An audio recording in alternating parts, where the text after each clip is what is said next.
Concrètement, ça va se passer en 6 étapes. D'abord, on va créer le scénario. Donc ça, en général, nous fournissons l'idée de départ à la scénariste donc du GTU. La deuxième étape va consister en la définition des objectifs pédagogiques. La troisième étape va être la définition des besoins en termes de personnel. La quatrième étape va consister à la préparation théorique des indices. L'étape suivante, créer les indices de manière physique, matérielle. Dans la dernière semaine, il ne reste plus qu'à gérer les inscriptions des étudiants participants. Cette expérience, c'était vraiment un enrichissement professionnel. On a pu produire un travail créatif. Ça a créé une relation privilégiée avec les étudiants qui, sans doute, nous voient autrement que derrière notre bureau d'accueil. C'est vraiment l'occasion de voir la bibliothèque sous un autre aspect, sous un aspect de vie si ce n'était pas déjà le cas, et puis d'appréhender l'espace d'une autre manière, et puis d'y revenir et de se dire j'ai vécu ces sensations-là, ces sentiments, je me suis amusé, et puis là je vais y retravailler. C'est assez agréable et ça permet vraiment d'avoir en effet une autre vision de cet espace. Ouais.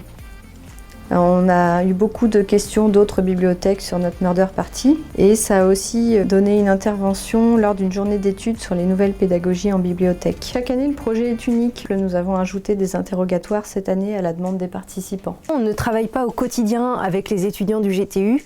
On travaille avec Colette Cray, donc la scénariste qui construit notre scénario, qui elle-même ensuite entraîne les étudiants du GTU. Nous n'assistons qu'à la répétition générale la veille de la Murder Party pour caler les derniers détails. On voit les étudiants du GTU, groupe de théâtre diversitaire, non pas comme des étudiants mais plus comme des collaborateurs, au même titre que les collègues avec lesquels on travaille à la bibliothèque. Après la Murder Party, il y a un buffet qui est organisé et du coup ça permet de discuter plus facilement avec les étudiants, d'entamer une relation de proximité et enfin pour obtenir leur réaction à chaud.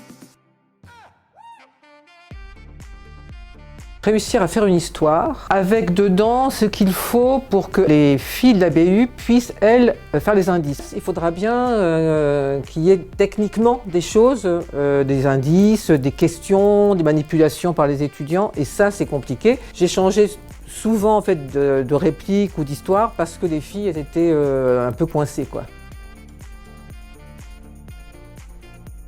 C'était une soirée vraiment étonnante et très agréable à vivre dans un cadre particulier avec des personnes très intéressantes et dans en fait une mise en scène qui a été aussi, je trouve, très bien ficelée.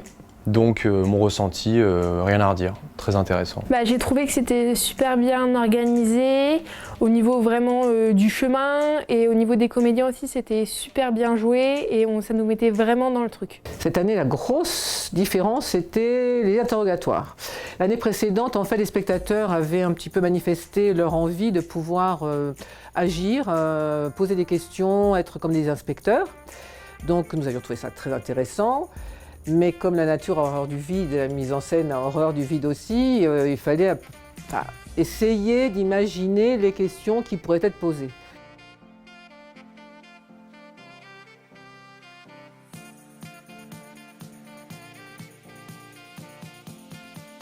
Y aura-t-il une nouvelle édition en 2017 ?